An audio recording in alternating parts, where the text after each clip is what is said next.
How are you doing this day? Greet you and your management. And I want to say a very big thank you to you for the opportunity you give us to speak to the Liberian people.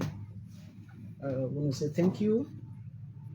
And I want to say good afternoon to our Liberian people, those that are listening to us right now, and those that are in the diaspora that are following the show now. So we're in the private sector.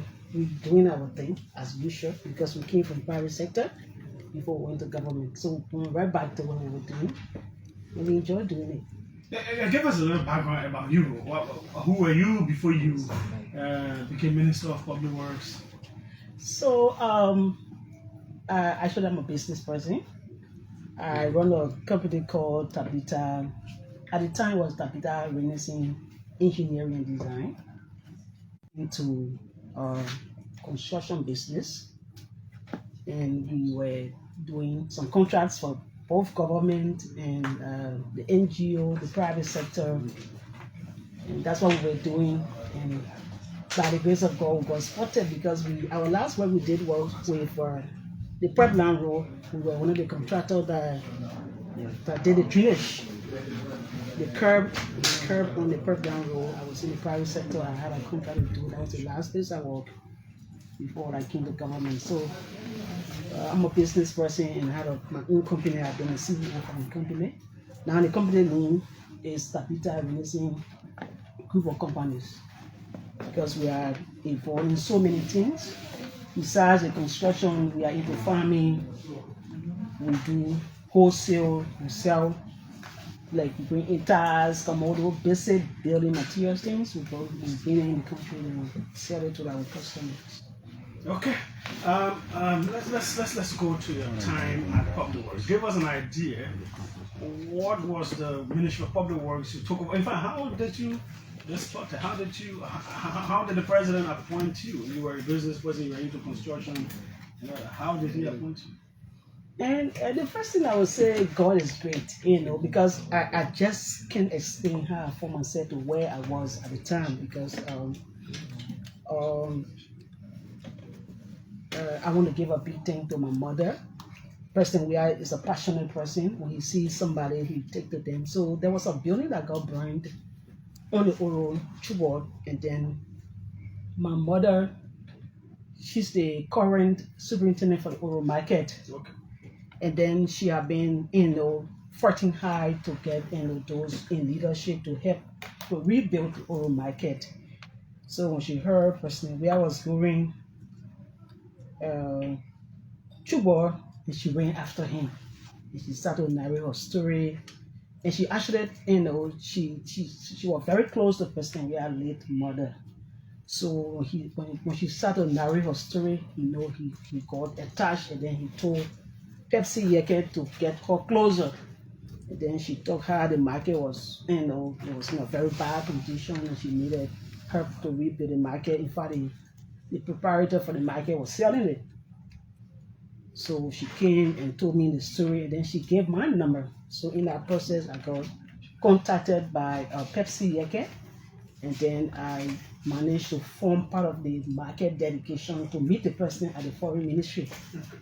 And then when we got to the foreign ministry, the marketeer, they spoke all the cool. And then the president said, "But you quiet, why you not speaking?" And that was the golden opportunity I had to pitch myself. And then I told the president that indeed I'm an engineer, that I work for the UN because I worked for the UN for almost 10 years. Oh, okay. Yes, both local staff and international staff. International where? I was in Timor-Leste. I spent 5 years there. There's something called East Timor. East Timor, yeah. So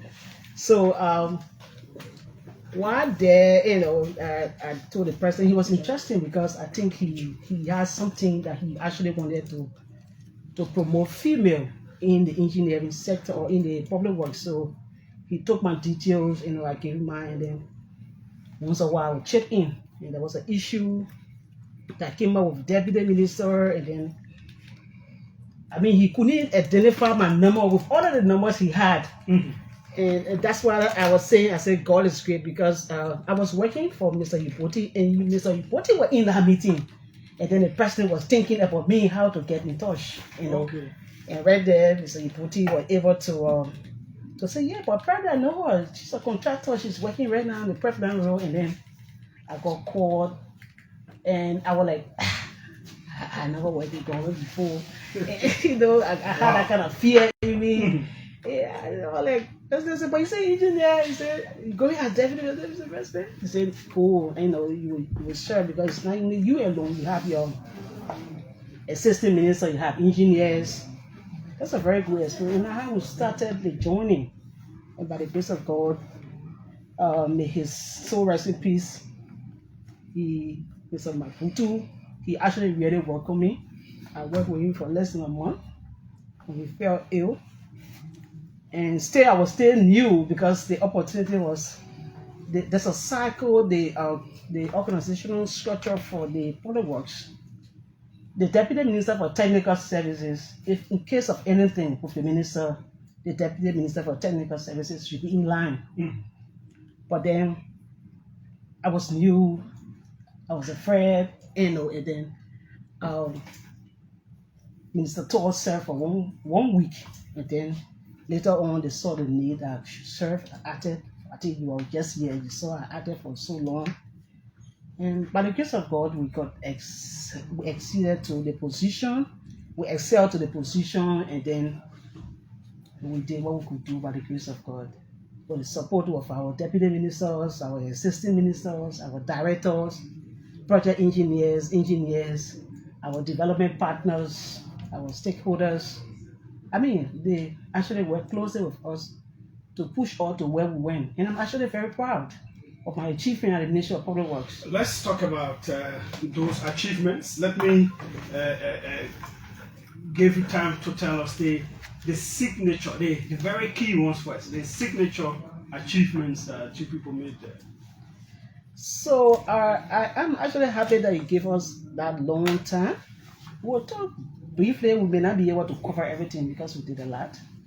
We'll talk about the basic ones. I want to start with the African Development Bank projects. Okay. Sorry, let me just flip through my page. So we'll start with the African Development Bank project. We work in River G. There was a lot of work done while we were serving as minister.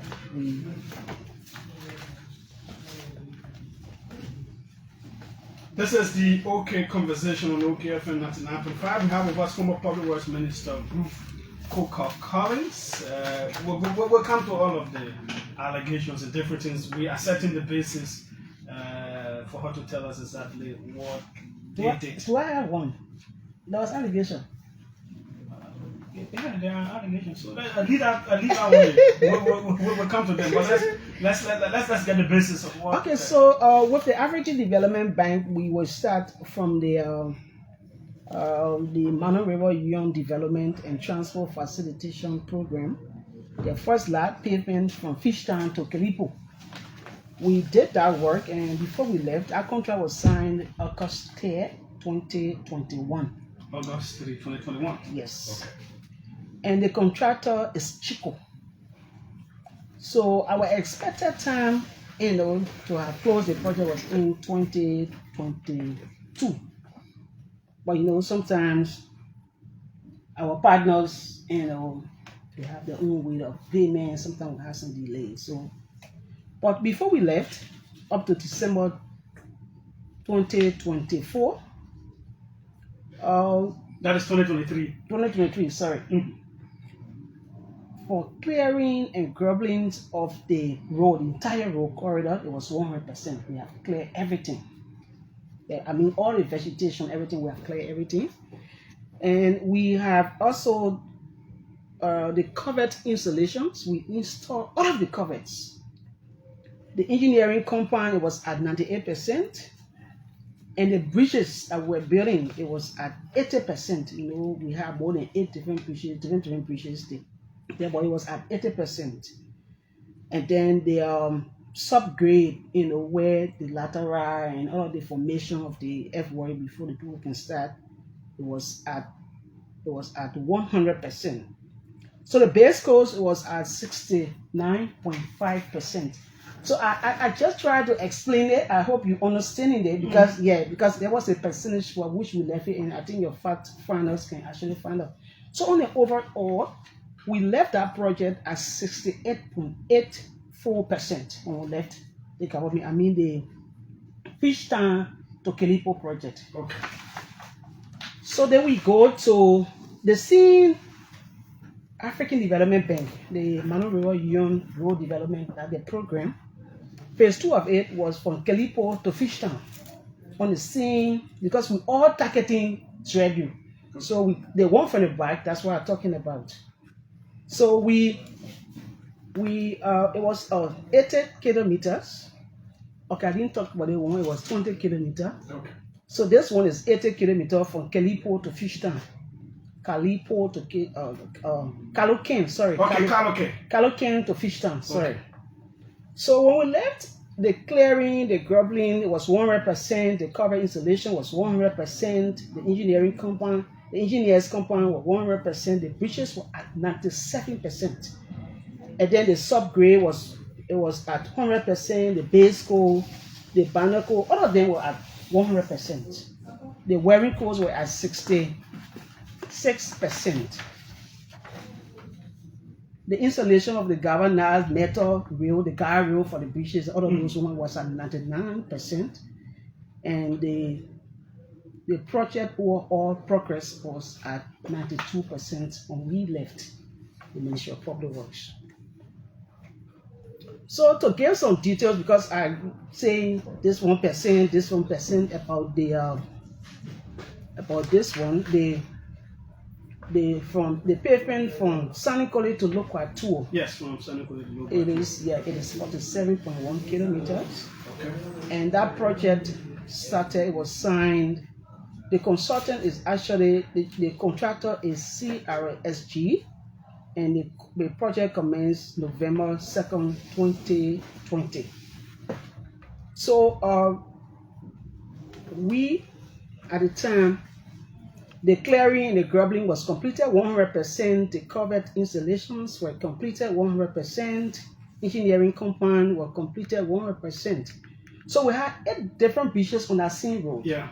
So the first bridge was at 68.2% when we left it. The second bridge was at 51.0% when we left it. The third bridge was at 61.2%. The fourth bridge was 71.0%. The fifth was 67.2%. The sixth was 56.1%. The seventh was 51.0%. And the last one we have just started, so we were 0.8% when we left government. So the overall progress, we did the embankment construction, it was at 87.7%. The subgrade was at around 56.9%.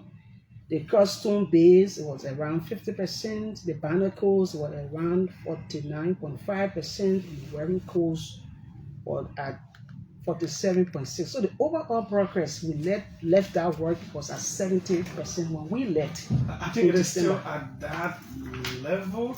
I have not traveled that route. Yeah, I have been there over. I think there is some kind of stopping of that project. It hasn't continued. There were reports of some complaining. I think the company also that is doing the work there also. Okay, so but actually when I left government, but because I know I have traveled to Logo 2 or 3 times since you left. Okay. Power. I see where the bridges stop and where the roads, the pavement doesn't continue. You have to bypass the bridges that have been built. Yeah, it was that percent. We left it at 70%. So I can attest to that one because I've seen it. Okay, great. So we will flip a little bit to go to the World Bank projects. We'll go to the World Bank project. And the World Bank project, before we got there as the CDC government, there was 2 projects that was ongoing. We had the Libran one. The Libran is the Liberian Road Asset Management Project. That was the first lot was the one from Banga, the one that going to Banga, right? From Raleigh to Banga. That was the first lot. It was done under the party leg. The reason why I'm going to talk about it because I want to speak keenly about the continuity because they finish it. 2023, it was 2020, it was ongoing. Almost we had some minor things to do about it. The lot 2 was from Banka to Ganta. That was the second lot. So the project did not finish completely, right? We had some other things to do, like some places there we had to do maintenance. We had to, because the bank still had to do that. So we were continuing with it. So then again, it came in another lot from the coconut factory to Iyadari Junction. That was 6.1 kilometer, and we actually started that December 27, 2018. We started that one, and it was at, when we were leaving, it was at 93.8%, because we had to do the roundabout. And there was some hitch up because the bank actually has an issue the way we went in the red light to because the marketers they kept, they couldn't get a chance, so we went a little bit and then we said, oh, you gotta give a chance. So the bank has an issue and we're going back and forth with the project. So it was at 97, it was at 93.8% on level, just 7 to have it completed. So the roundabout, I don't know whether it was actually dedicated because it was almost finished, and in my mind it's not finished yet because the plan and program we got for it is still Austin. I see some artificial stuff there. That was not the plan and idea. That's why I thought to have to give the our visitors, our partners, those that will be coming in the country, to give them, to make them to believe that it's a green country. We are green because we wanted to go natural to natural grass and all of those ones, but I see something like carpet, so it's still not finished yet. I can see in my mind. Maybe when we'll kind of talk about that. Okay, so we have the Southeastern Road Asset Management, which is a secret. The government took that bold step. That was the issue where the bank is saying, okay, this road you want to do it, you have to take the first giant step, which is the 39 kilometer from Ganta to Sakepi. And then the government, the World Bank. The government, our government, that was the government first project. The government, because the World Bank is looking at us. We want to pave the road from Ganta to Shredu. So the bank said, to know that you are really, serious about what you're saying, take the first giant step. Okay. And then our government took the first giant step and they started the first Sikram project, which was 39 kilometers. And we started, that project was around $32.752 million project. And it was 39 kilometers. And then we worked, and the work started, and the work was actually in the ongoing, and we left it at, sorry, let me see what the percentage is. But we started working on it, and we went so far with it. And I think it's still ongoing because yes, it is. At one point during your administration, it kind of stopped. It stopped because I think there was some financial issues. Exactly, because it was being financed by the GOL through the road fund, and we had so much to do with the issue of road, so we were kind of very much in tackle with where to go. So it was around 15.21% when we left it. Yeah, so, sure. Yeah. Because it didn't go very far. Yeah, it didn't go very far. It went out of Ganta and then there's a break around that bridge, and then it picks up from there. It went, and then it stopped. And then there's another breakage in between, and it went a little bit further, and that was where it stopped because I was traveling along that one. Exactly. So don't break, you saw there's some critical sections that we needed to do a lot of work. So when you see that place like that, you leave it and jump to the next day. But it was just not too long. It was not too far when we actually left it. So we actually go to the retract. The one that take us from Tapeta to Totan. That one was signed. It was signed September. Sorry, it was signed August 2023. You mean the Tapeta to Totan? The contract. The contract was signed. The financial value of it? The financial value was $32,750,000. You signed it? Yeah. your government, that means the money was secured. The money is secured. Yeah, we signed that contract. Okay. So we signed that contract, the contractor got started, and then work was actually ongoing when we left. Let me grab the percentage of which we went before we left.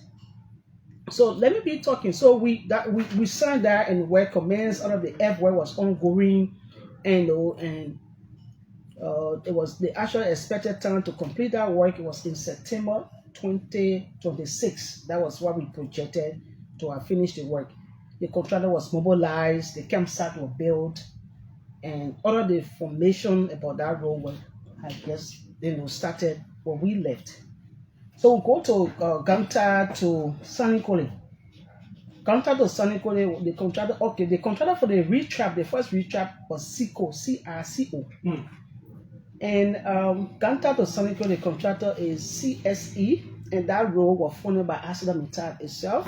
Okay. And the work for that contract, it was 37 kilometers. The work for that contract was $47,085,000. That contract was signed. It was signed 2021. Sorry, July 21st, 2015. The contract was signed. Okay. By the previous administration to your administration. Exactly. Okay. So there was some issue, but we completed at 100%. Even though we did not do the dedication before leaving, but it was completed 100% when we left the government. Did you, apart from the signing by the UP government, did you meet work started? So let me just do a little research, because it was an inherited contract during my training, because I did not start fully with them. But when I started, it was work in progress. When I got started with it. Okay. Yeah. So we can move to the next one. Yeah, sure. So I just want to be clear with what I'm saying. Okay. Okay, so the next one is Ganta. Okay, it's Banka to Salaye.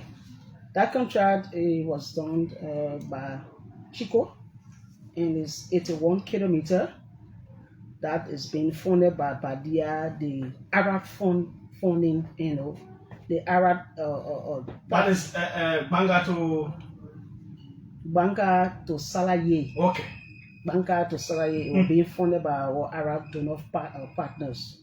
And the work for that project, it was 81 kilometers, and the cost was $47,937,433 for the ASIN. The work started June 1st, 2018, and we were projecting that. You can please speak a little louder so people get you. Okay, so the work was signed June 1st, 2018, and the expected time to finish one project was July 31st, 2023. The total progress we left the work before we left, it was at around 91.94%. That's where we left it, and the total kilometers we did 67 kilometers out of 81 kilometers. Does that project include going up to Vonjaman, to the Sierra Leonean border? No. So we started this negotiation from Salaye to Konya. Okay. Yeah. So the donor partners, they were still available. We had to travel to them to have some agreement, because they actually financing the entire road. They and GL. GL part, the kind of play is to pay the rock paving along the line. So GL is always along those projects. So that project, it was another 1.94%. So the negotiation from Salaye to Konya was ongoing when we left. Okay, but you talked about the targeted finish date will have been in 2023. Why didn't it finish? So the finance were not coming from us. So like I said, it's a donor partner project. So sometimes our counterpart, partners, they got their own delay in doing these things. So it was just another one 0.9% on left. I actually hope that I had all the money to finish it before I left government, but it was passing through a means and we could not, control the means of which we were coming. So there was some delay in the payment and we paved the 67 kilometer out of the 91 kilometer. Okay, so those were the major projects your government embarked upon, mostly some not finished and all of that. Now, bring us to what other projects did you do as a government in terms of road pavement, road works, and all that? So, like I said, we'll come back to the African Development Bank projects, and we still have few to talk about. Okay. But let me come back to our community road. There were a lot of community road in our government because we saw that there was a need. So we did Tusafi curve. Mm-hmm. It was 2.6 kilometers. They just speak to the microphone. We actually did the Tusafi, the U curve. It was 2.6 kilometers. And we did the section of the Corwell Dixville Road. It was 2.3 kilometers and it was completed. The section of the Corwell, the EAW Rehab Community Road, it was 5 kilometers and it was also done. And we did the Chubal, the Buchanan. That is Oro. The Buchanan Fairground, the Rehab Community, and the St. Michael Town Hall, Patient Shop Road, the Dwazon St. Beach, Surface Road, Soul Clinic, Peace Island Community 540, the Weaver Street, the Bonjai Community was 4.7 kilometers, the ELW Arrow 2 Community, the VOA, Menitema Road, Copper Farm Road, Morris Farm. The Banjo community, it was actually 3 kilometers, but we did 2.5. I have to be clear here. Later, we got started. It was 2.7. We did not go so far. It was just at 0.1%, 0.1 kilometer we paved and we left it. So we got it here the way community extension. We got the Keyhole community was 1.2 was completed. The Kissy Camp community, the Bashor project was also completed. The Copper Farm rehabbed, and the Didion Case Corner School was also done. The Pipeline Road. I will talk about the Kakatown City Street because it was projected, but it was not done. Nothing was done there. We got the Chucky Taylor Road. It was also done. We got the Vocal Mission. We got Lockington Broad Street, Dryers Market, 11.5. That is straight to the Dryers Market to Johnsonville. Johnsonville Market, yes. 11.5. We did 11.1. I think the 0.4 was something that was left to be done. Johnsonville Market Road, it was 11.5. We did only 1.5. The Door Community 2.7. The 14 Military Hospital was 1.8. And we did that. And the Riverview Community was 1.5.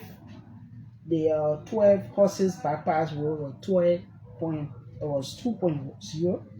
24th Street Community Road Beachside was 0.1. The Weaver Street 0.8. Carfield Road 0.8. Benson Hospital Road, Sin Road, Red Light. It was also done. The Douala Road opposite ELW Hospital was also Douaka Road opposite ELW Hospital was also done. The ELW APC Road, the VOA Arrow 2 Community, Barclayville City Street was done. The Greenville City Street was not paved because it was a chip seal. So there was a lot of needed to be done. Like I think many of us saw the formation of the RIA road, so we got knowledgeable how roads work are done. Besides the asphalting, there are a lot to be done on the base work before you do the pavement. So the Barclayville was done, but the Greenville the covered lands were done. A lot of work was done, but it was not paid. That's why you see it's not that we did not touch it, but a lot of earthwork was done. The popular city street is the same. And it was 2.5.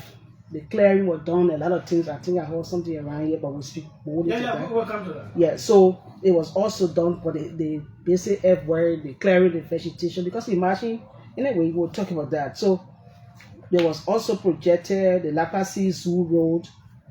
These are projects that we left, So I sometimes get wavered when you cannot acknowledge other people that did it. So it was being contracted, the Lapasi Zoo Road. We did the contract was signed. The contractor is now working. I saw some pavement there. We also talking about the LRC road, for a contract that was signed and we left there on the decks. The Matadi Drive Road, the Popo Beach Road, the PCA Nizo Road, the Benafan Road, Ministerial Complex, that bypass where you see they're doing a lot of demolition. Those contracts were signed. We did the PPCC, we did everything. We were able to attract the contractor and other those were done. And the Fountain Town Road in Matadi was also done and paved. So these are things that we did. So let me ask before we go to that.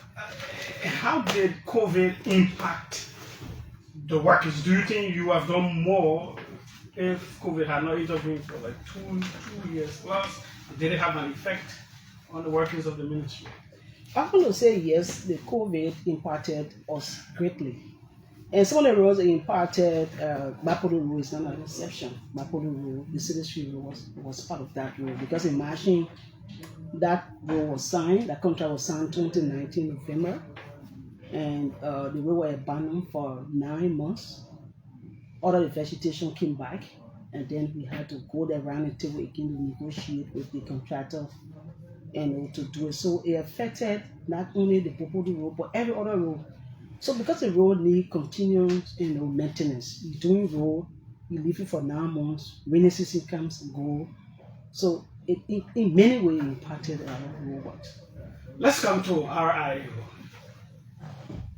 Tell us about it. It was one of the most talked about roads. Yes, RIO Road is one of our signature projects. And it all started with the with East International, and I just try to get it documented so I can read it a little bit because it's a detailed thing. East International had this contract with the government, the past government, before the CDC government, to do community road. And then when our government came, they saw the need that there's a need that we convert or divert this project to the main RIO to expand. So East International was supposed to work where? Jimmy Joaro, the road that leads that's in Bomi. In Bomi, leading to President Salih's house. Okay. So that project was it was redesigned and it went to the RIO highway. So then we started. So the contract was signed. And we got started with the road, and I think we saw the politics around. And I can say this for free: East International, the project is the initial contract was that East should go out there and source funding. So we were in the process, of sourcing those fundings, and East initiated the work.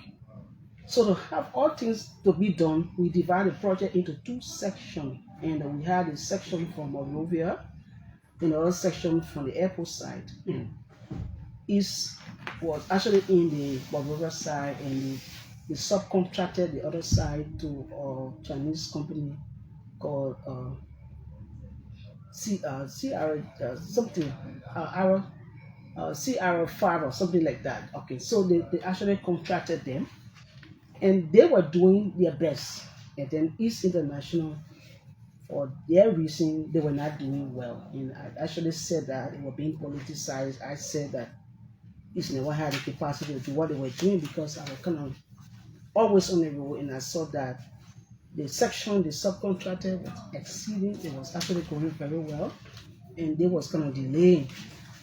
So East International got started with the road, and we went few percent before we left. Few areas were paved before we left. Before you came to the paving, what all did you need? Or what all was done on the road? What all did the government do? So did you need to pay people? Did you need to what sort of groundworks were done and all that? So on our government, right? The CDC like government. I will keep saying on our government because I representing the CDC like government. So any project we did, you have to pay the RAP payment.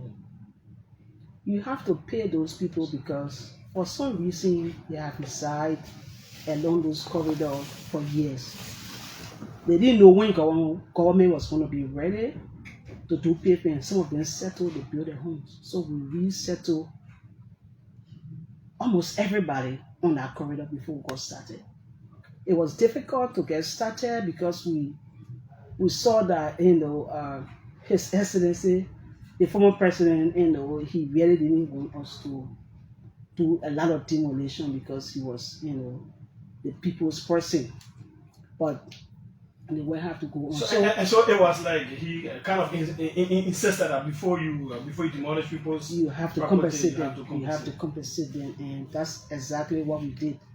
Not only the RIA road, even the ministerials, the overpass which we're discussing today, when we were in the process of finalizing the process with the Chinese, because it's a grant, we contributed 100% to have it completed before, but they had their own set time because it's a grant. They have their own set time to get started. So they told you when they were going to start? Yes, they told us when they were starting 2024. That's what the Chinese told you? That's what they told us. In terms of the RAP payment that you paid? We paid the RAP payment up to probably 90%. Okay. I don't want to call on it, but one of the bigger business along that side, they were part of the process. Everybody, the only person we had some issue with was the building that is actually left right there. Right now. Yeah, I mean, I don't want to be the one to be calling it, but that was the building we had some issue with because our RAP team was there because it was like before the guy got started, there was some conversation held, and he continued. He was stopping at a point. Then he did not listen. He continued until he completed. So here the man was actually just more than what we expected to pay, and was just on and off and on and off. So the building was not actually supposed to remain. The building, when he initially started, right, we put a mic on it, like we can do. We put a mic on it, and then he still went on to do what he had to do according to the RAP team. So when it went and got completed, the value increased, and that is that value he wanted us to pay. So what we could do to free our side, the Chinese came in because we were in the process of designing and going back and forth with the design work. And then the Chinese said there's a need, should not be bothered. We can redesign this entire overpass and he will not be affected. And that's what they did. Okay. Yeah, so I mean, he's there. I think you can see he's just there. So all of the formation around him and everything was talked about, and I mean everybody was paid around him. So everywhere we work, even on all of the projects that we listed, the African development. And one thing the World Bank and the African development and the donor partners, they're actually very keen on. You cannot do any work without settling people. Because for some reason, people don't know when you will get started, human way, I think there's a conversation supposed to be held. Yeah. Now, what about the rubber sport from the main road to rubber sport road? Was there anything that the government did about it? So the Medina rubber sport road, they were signed. The contractor was mobilized, and the quarry sat. The place is supposed to mix the quota, the crushing right. Everything was built. Ah. Yes. The contractor even started work. I will give you the percentage of where we did before we left. The contractor started. I think he paid a little portion before we left. So we had a slight delay because at first we were starting from Medina to rubber sport. So we had to go back on the drawing board and reverse the project to rubber sport to Medina. because the community wanted to fill, the asphalt, because to where we were starting from Medina, nobody lived there. So we had to go back to redesign our project. That's how you see we started from Rabosport now coming to Medina. But that's a contract that we started, and the contractor is West Africa. This guy we call Fawaz, SSF. He's one of the companies that is doing that work. So that's something that we started. We have footage of everything, his whole setup. We can actually send it so you can post it for us, because we just need to be clear. Everything we can say that's something that is real and yeah. Okay, now I think we've done a whole lot of exhaustion with the different things that you people did. Let's talk about this Bopol project. The current public works minister believes that some underhanded things took place. The contractor allegedly did not do any work there, and you people paid like up to $1 million to them. What do you have to say about that? So let me give the background of this project before we go in depth. And sometimes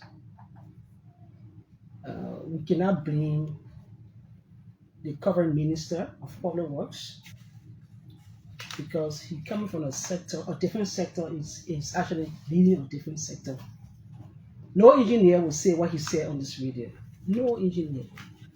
So in other words, technically he's not inclined, because he's not an engineer. We're discussing engineering here. So let me say these few things before I go further. So the road there was 3 different roads. The first one is administrative road 1, and 2 is 900 meters. The second road is King Saboso Street, 800 meters.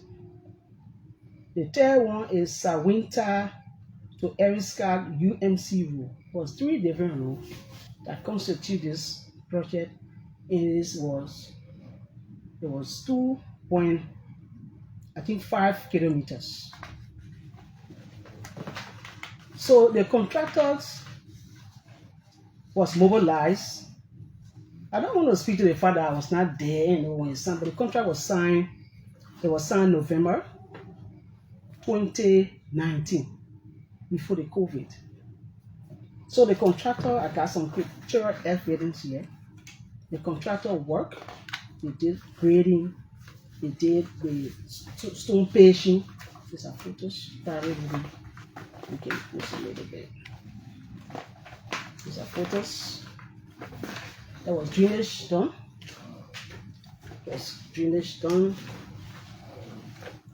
was drainage done. I was sending a soft copy actually, but I just wanted to show these are drainages. Stone patching. It's still there actually.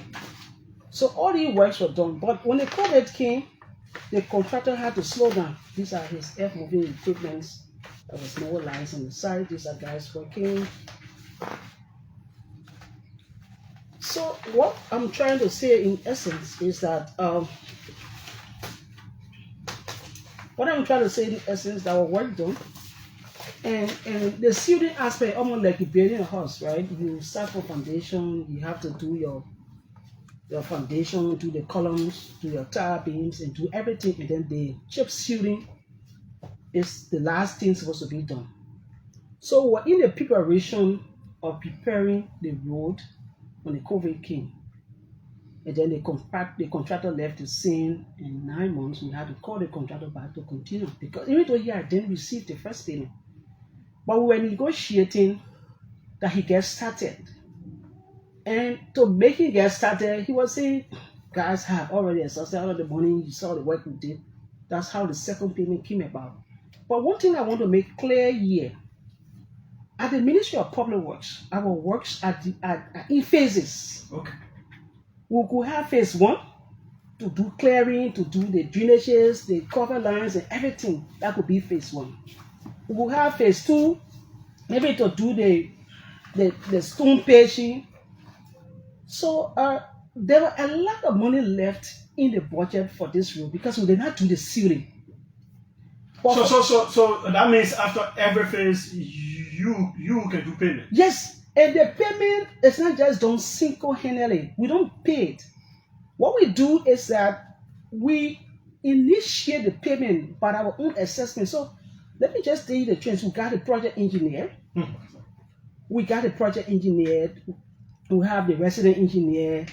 We have the director. We have the assistant engineer, the deputy minister, the assistant minister, the deputy minister, before the minister. They all go there and verify what our work was done. Then to make payment, the Ministry of Finance, they have a compliance team. They also go on the site and verify that this project, this payment request that was sent for this phase, must be verified before they do the payment, including the road fund. They have a compliance team. So it actually possible that somebody will sit on this radio who failed to inquire and make loose statement.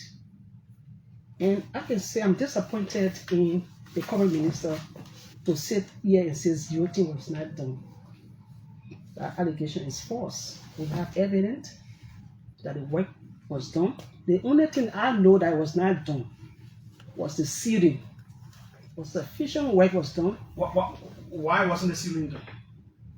The sealing was not done for several other reasons. So the contractor said this work had been abandoned for 9 months. He wanted us to do an addendum to increase the price.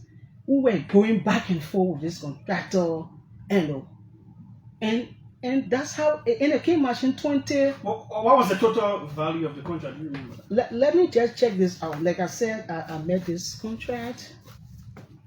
I will give the total value soon. Let me just check. So you didn't pay that total value because the full work wasn't. Yeah, we did not pay the total value. We paid per the phase that was done.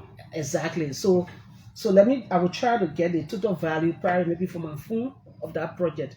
But work was done on the road. I can say the work was done. What was not done was the seeding. Seemed like the Greenville, there was a lot of work done, a lot of clearing, a lot of compaction, everything was done. Seemed like the Riverside City Street, but the seeding was not done. So the seeding is very, very, complicated to do. You don't do it when it's raining. You don't do it when it is raining. So we have to set the base, set the stage, and when everything is set and ready, boom, into the seeding, which is the chip seeding. So it was that stage, that it was left. You will still see the drainages. If you go on the road there, you will see the drainages. You can go to the road fund, you can go to find out those that did the compliance thing. Maybe probably you have the document, but there was document to say that the contractor was mobilized, the work, and what was done on the site. Okay. Now, what is this thing about you giving contract to your husband or his relative or whatever? And I want to say thank you so much, Julia, for asking me this question, because this is the question that I have tried to explain over and over and over and again, and the Liberian people stay bringing it out. I do not know Sebastian Collins. He is not a relative of my husband. And the contract in question, I do not sign it. That contract was signed between Sebastian and the road fund. So the road funds, they are institutions. They sign service contract. The contract they signed was a service contract. It was not a road works contract. So that contract was signed by the finance minister, the justice minister, and the road fund. If you check that contract, you will not see my signature there. So I just don't know. But at that time, it was lies, and propaganda. But we have reached the reality, and I can say this. So this Sebastian Collins person is not related to your husband, except that they have the same last name. The same last name, except everybody telling us that all the Collins are related to my husband in this country. I don't know Sebastian. The last time I interacted with Sebastian was when he wanted us to do some business, and I said no, I cannot do any business with you because it would actually speak the foreign that I know you and you myself were doing business. That is after this allegation came up. No, just recently in this government. Yeah. That is what I'm saying. After the allegation came up, he came to you that. Yeah. So I said no, I can't do anything with you right now because I don't want us to be seen together. People say, oh, that's the same thing we're saying. But I don't know Sebastian from anywhere. And he's not related to my husband. And the contract in question, I did not sign any contract. That was a service contract that was signed by the Ministry of Justice. And the contractor did not do the suiting. It was the same suiting thing we're discussing here. So I don't understand why people would think that when a contractor delay and a contractor don't. No. I was Joseph Walker government, right? Last budget year, 2025, they put $397,000 in our budget for that same role. Was it done? No, I mean, the same propaganda, the same politics left it in slide. In this year again, this government has put $750,000 again in the budget for the same role. So I don't want to go like our legislators. They must wake up to go after these things, right?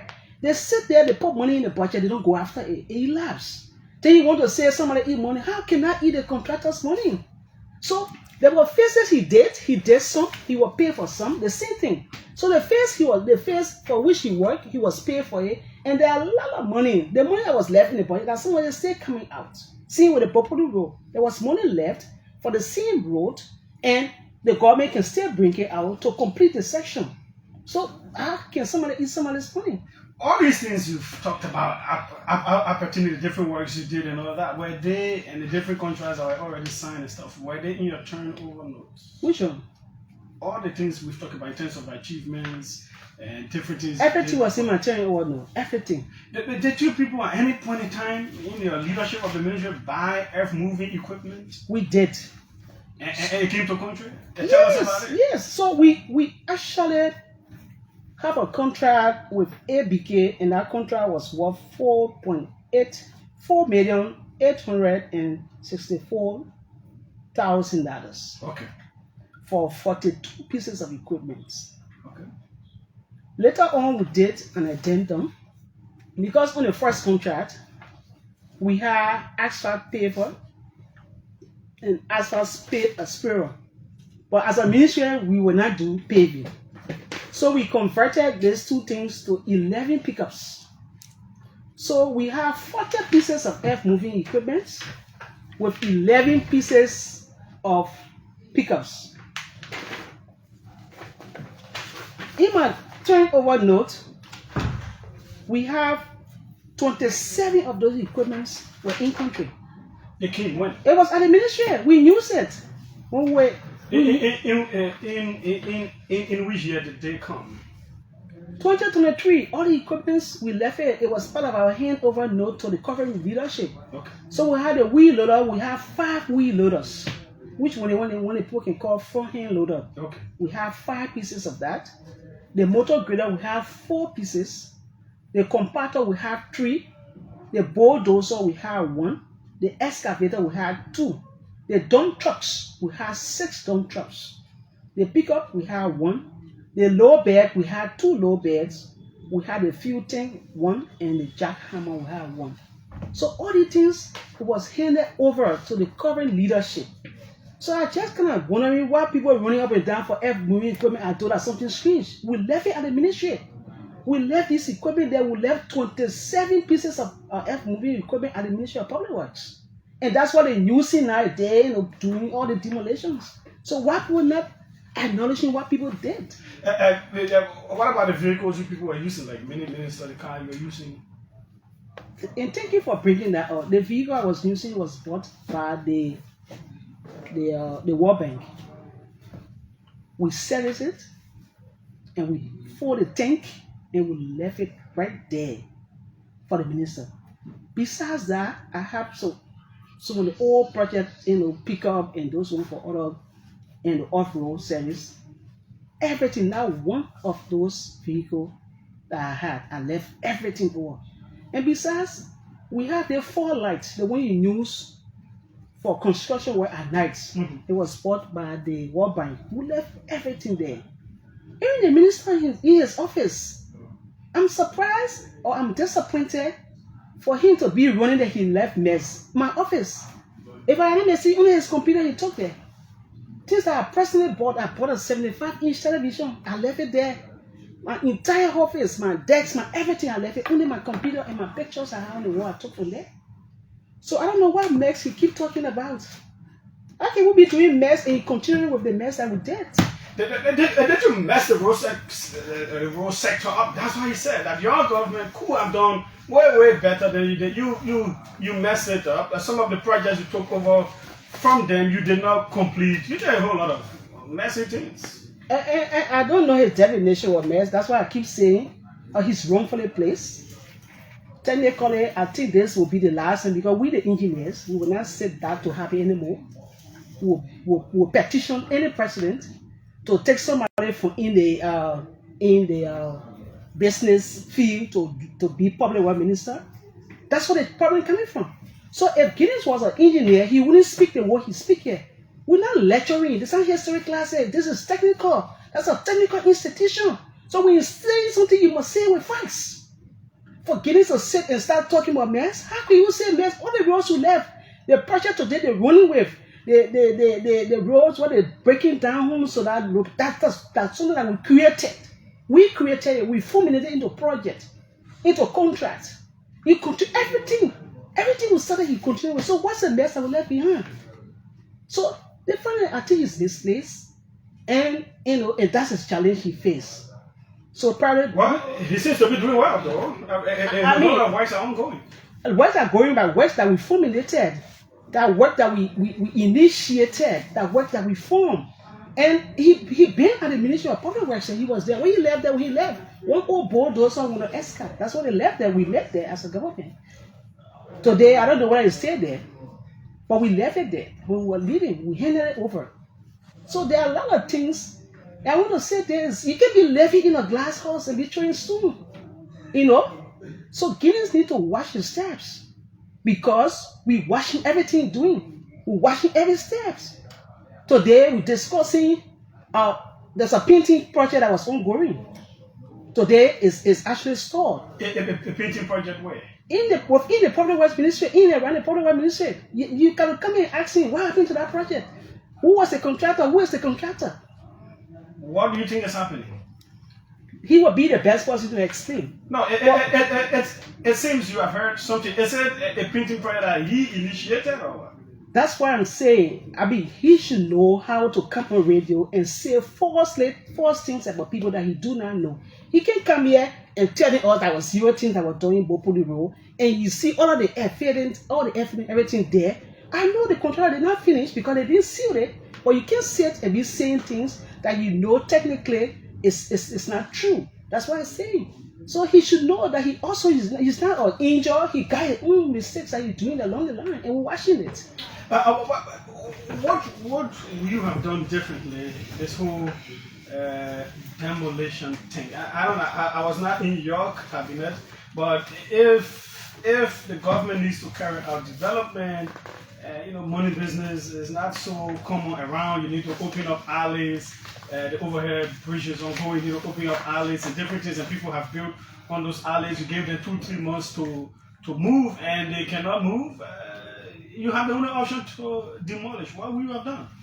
No, I just want to make this clear. The overpass bridge was paid for up to 90% before we left.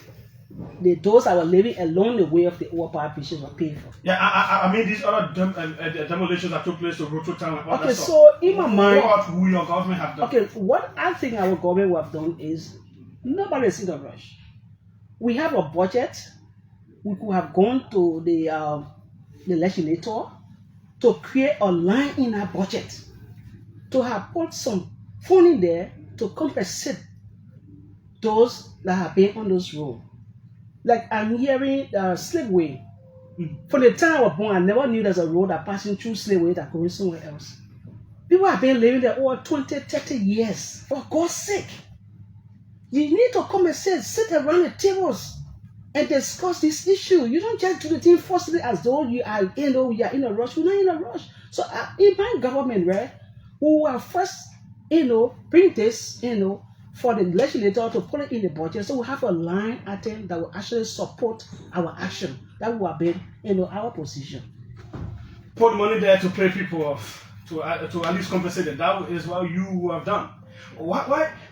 Why do you think your government's policy did not focus much on working on lateral roads, keep them passable throughout the years, but mostly paving. But I don't know if it is true, but I actually heard that this was President Weah's argument that it is better to just pave it than to be working on the lateral roads and all of that. Is it true? And if it is true, why was that a policy?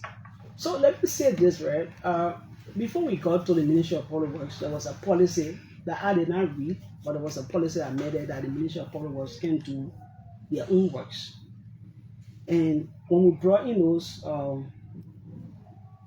those equipment, we use it sufficiently. Some of the roads you see the guys doing right now, this government doing, there were enough boulder rocks. There were enough boulder rocks that we hauled on those roads. So there was enough boulder rocks. We hauled from the River Gisa coming to there were a lot of rocks. Even the Sestoha, there was a lot of boulder rocks. So when a boulder rock is there, because of the water on the road, you have to put in a lot of boulder rock, and then you will kind of have the place to be stabilized. And that's what we started doing.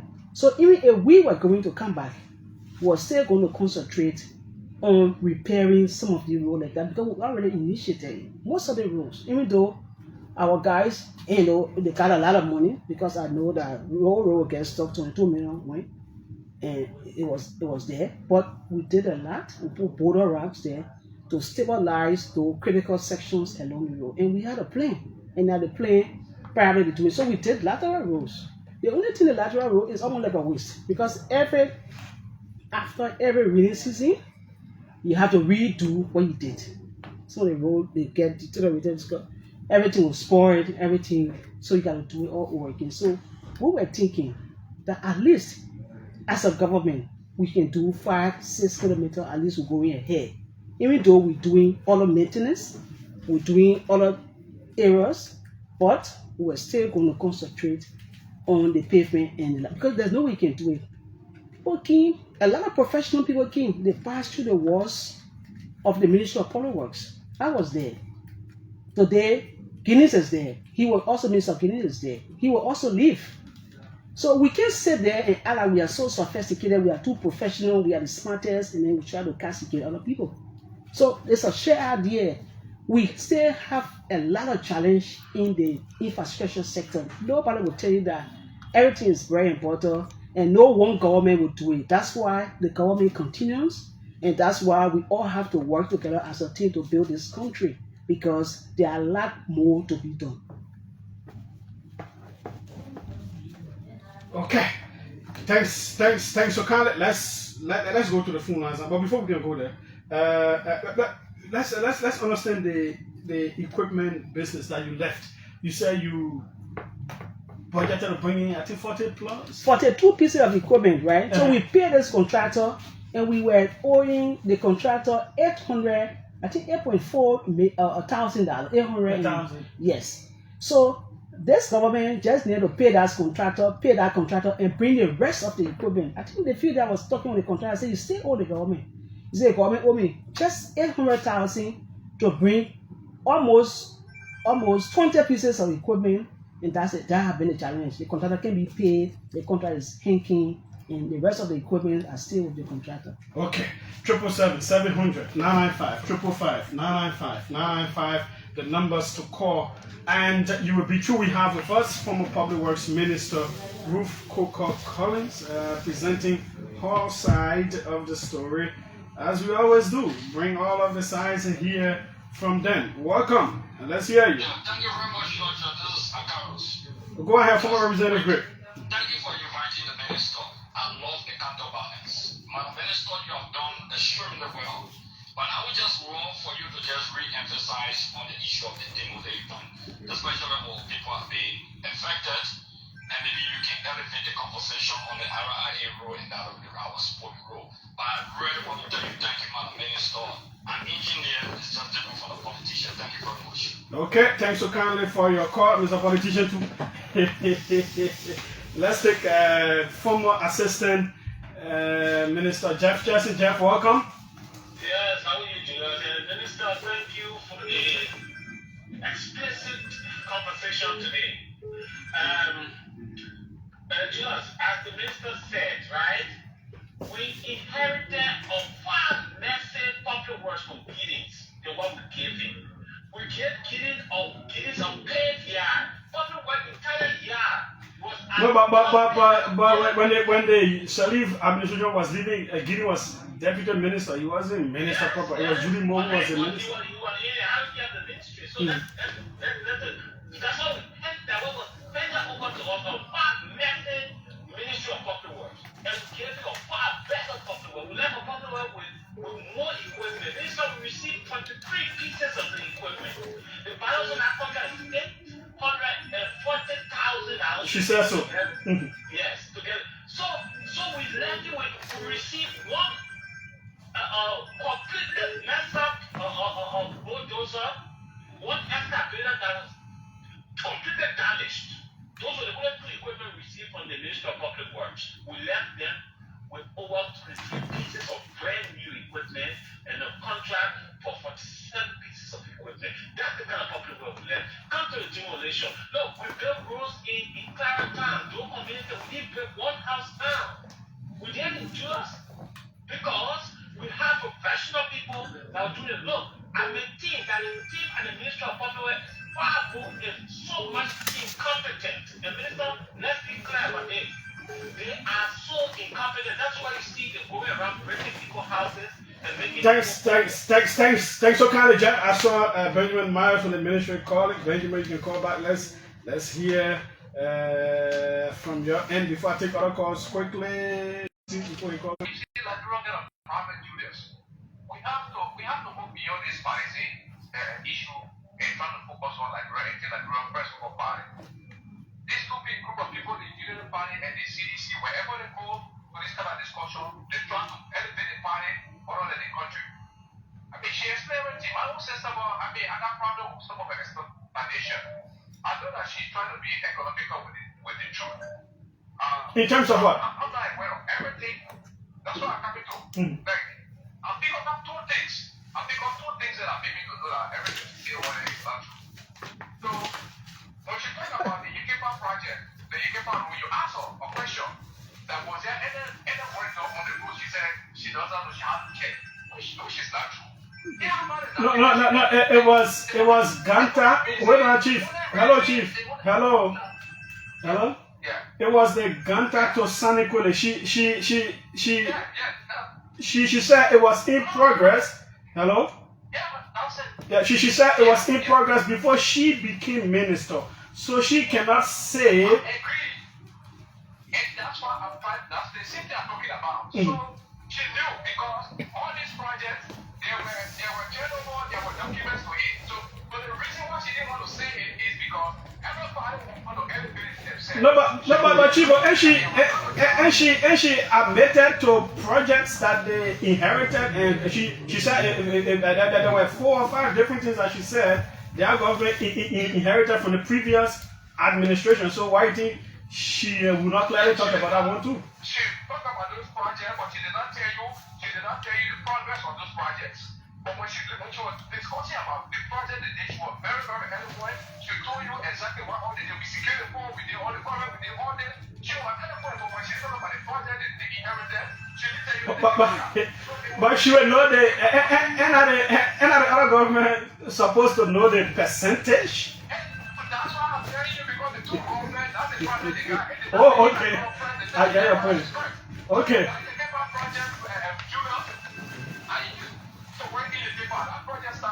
That started. So all the progress were done. There were a lot of movement on our she should have been just take it. Okay. She's a professional woman. I'm very, very proud. But I got it to you already. Okay.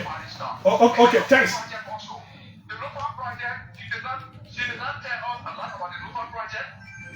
We know that there was a groundbreaking on our local project and everything. So she didn't want to go through. When 91 And she said they left it at 91%. They didn't finish it. Where did they build it? She didn't tell you where they built it. But okay, do you have an idea if that project started before they came to power? Yes, because I'm from Loma also. Before they started that project, there was movement on our road. Nothing was doing. Nothing. Based on that road, they were surveying on that road. And then before even the UP, the first UP there, there was some groundbreaking. You can't tell me there's nobody and there will be groundbreaking. Okay. Groundbreaking. Okay. So that means the money was there. Then that means two people that real people. Okay. Thanks so kindly.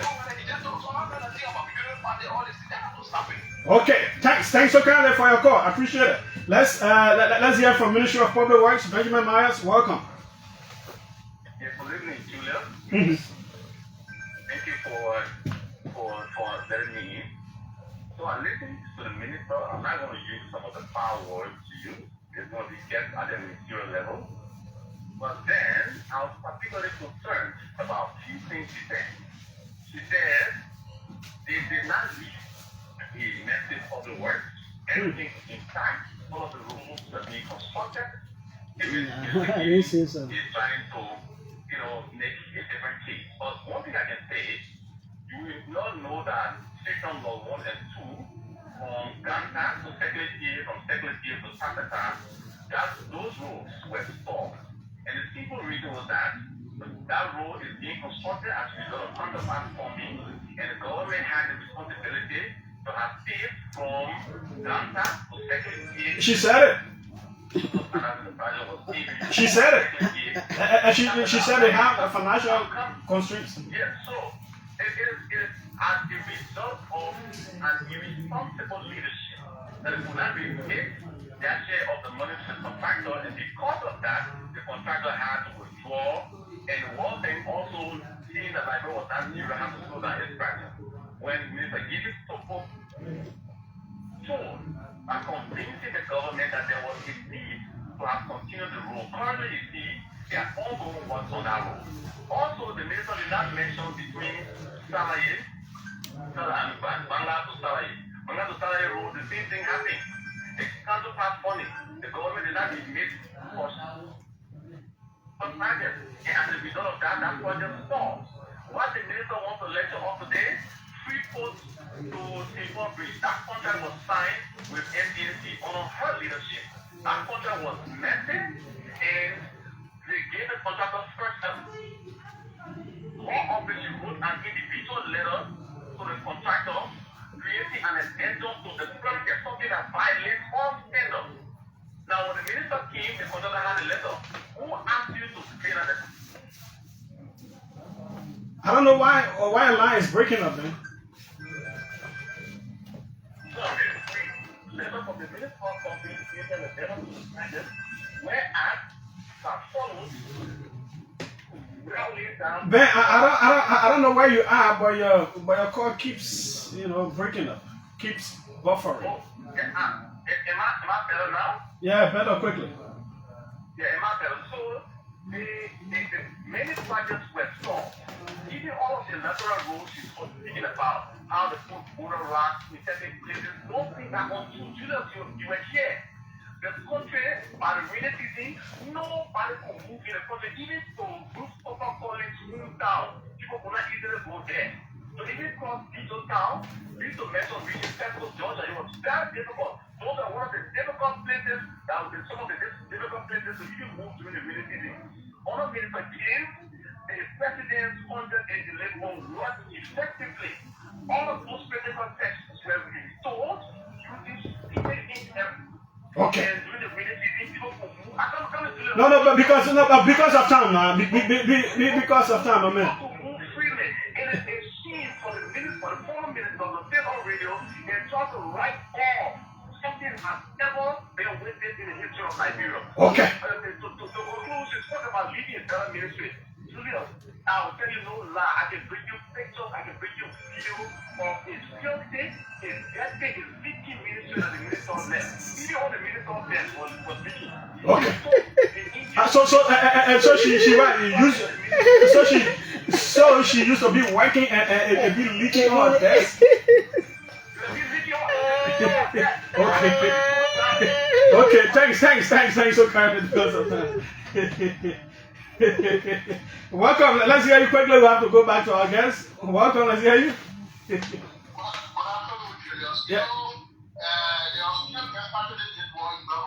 She had never worked in the government before. She came into government from one side government she don't want to do. And she's the government never will allow me. She prays when I pray with the work. But you know when it comes to work, you know I'm not an engineer. But when I first came to this country, the first 5 years I worked with a lot of group companies, a group of construction companies. Somebody like that will pay road today, they start putting water. Most especially when you come to the program work, you know, here with the horses, nobody get a whole separate. All the horses they are smuggling are connected to the main road. That's a part that they want to the main road before you start building out. You can't also that are very quiet because the road gets the road. So all the road, yeah, I get this building at the beginning of period. I'll bet you if they are starting the road from zero, they are not even going to 10%. Okay, thanks. So kindly we'll hold you there. The line is so hot. Let's take former Deputy Minister Todd. Deputy Minister Todd, welcome quickly.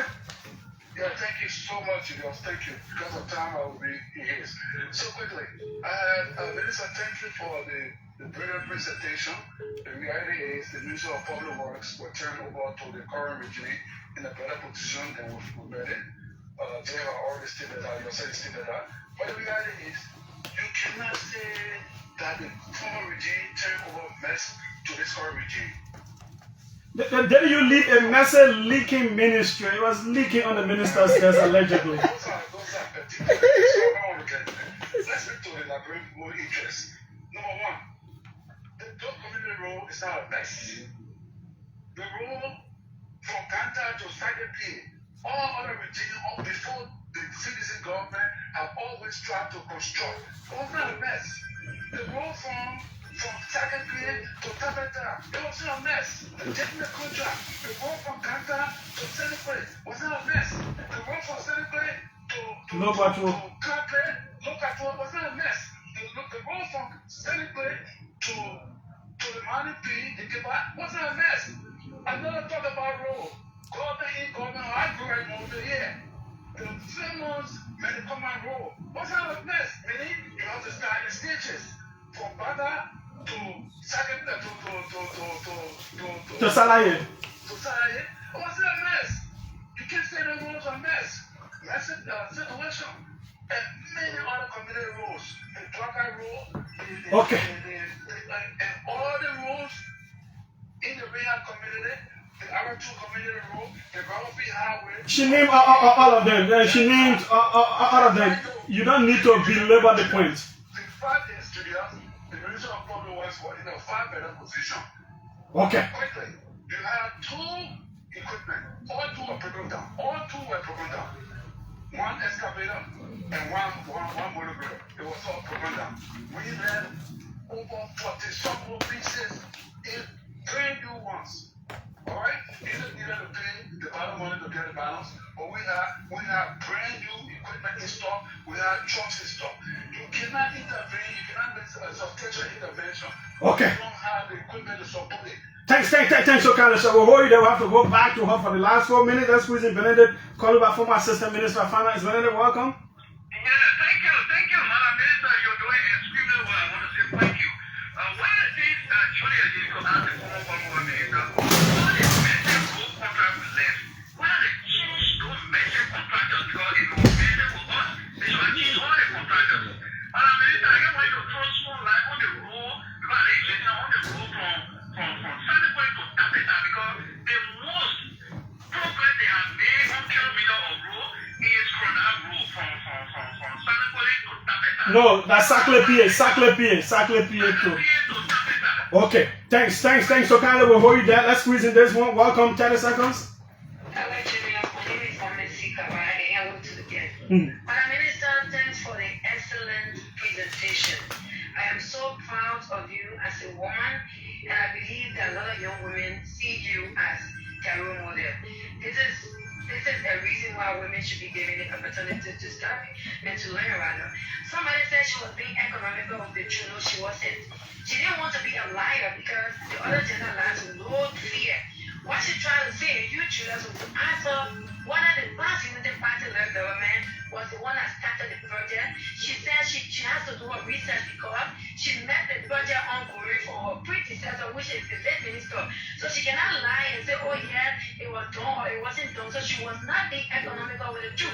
And our policy on demonstration was very excellent because we believe in the people. Every government is constituted for the people. So if a government becomes so much insensitive and doesn't care about how the people will feel or how the people will live, then it becomes a problem. Thanks.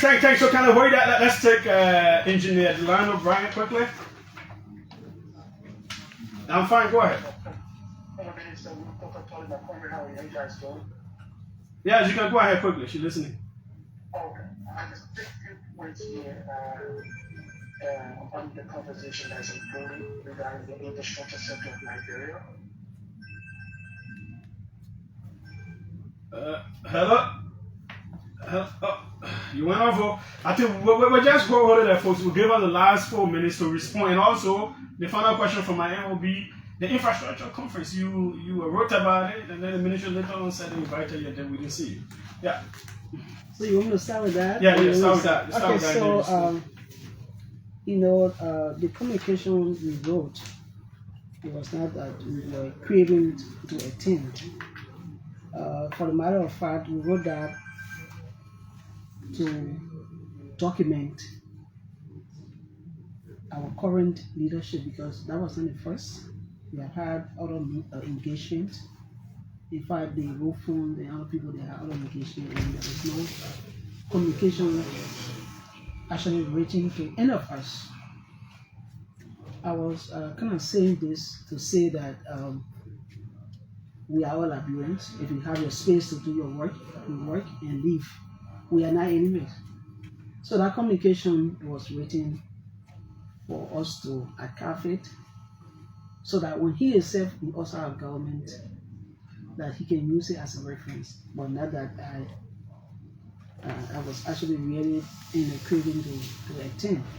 So when his communication came, when his online invitation came, I was actually I had another engagement to go to. That's why I did not attend it. And he did not call me. Nobody called me.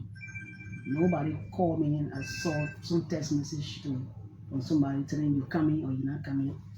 So so I had to do other things, that I have already planned to do. But the communication was not basically because I wanted to tell you. It was just to make a point that this should have happened and it didn't happen. Exactly, I think it's clear.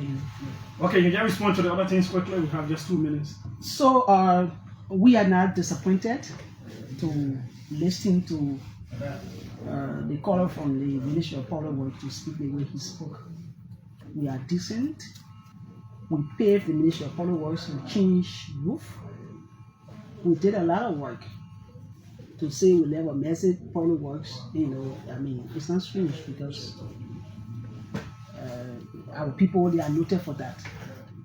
They speak things that are not true.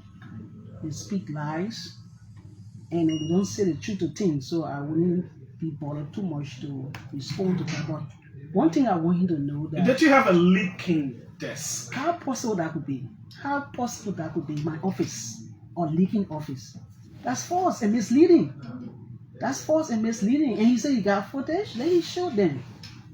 So we are discussing issues. That's why we say we got people that went to the Ministry of Public Works and don't have no knowledge of what is supposed to be doing there.